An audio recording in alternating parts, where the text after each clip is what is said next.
Soalan daripada Bakal Penyimpan Emas. Teringin juga nak tahu apa perasaan orang yang beli emas time emas di titik harga tertinggi hari tu, RM600 per gram. Rasa menyesal, tak rasa apa-apa, rasa puas bila dah membeli. Okey, soalan yang bagus. Dia ada dua untuk konsep emas ni. Satu, pelabur emas. Yang kedua adalah penyimpan emas. Kalau tuan-puan modal ataupun bajet tu kecil, lebih kurang adalah kita adalah penyimpan emas. Putri adalah penyimpan emas. Dan fokus penyimpan emas bukan pada harga, tetapi pada gram emas. Contohnya macam ni. Tahun lepas, Putri berjaya simpan 10 gram. Tahun lepas, dalam tempoh setahun, 10 gram yang pada ketika itu bernilai lebih kurang RM4,500. Okay?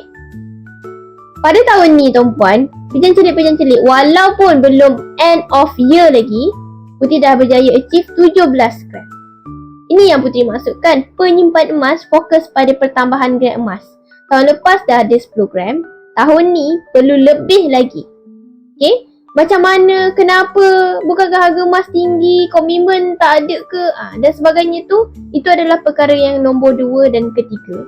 Tapi fokus dan mindset sebagai seorang penyimpan emas, tambah gram emas dari tahun ke tahun. Regardless berapa sekalipun harga emas. Sebab apa? Sebab dengan e-commerce gap, kita boleh konsisten ikut pada bajet kita serendah RM100. RM100 hari ni yang kita simpan, jika kita konsisten, dia akan membuahkan hasil. Itulah yang berlaku pada Putri pada tahun ni. Pejam celik, 17 gram dah tercapai. So, tuan-puan, ada berapa gram emas? Ada berapa saving tuan-puan? Jika berminat nak mulakan simpanan emas, follow dan klik link di bio.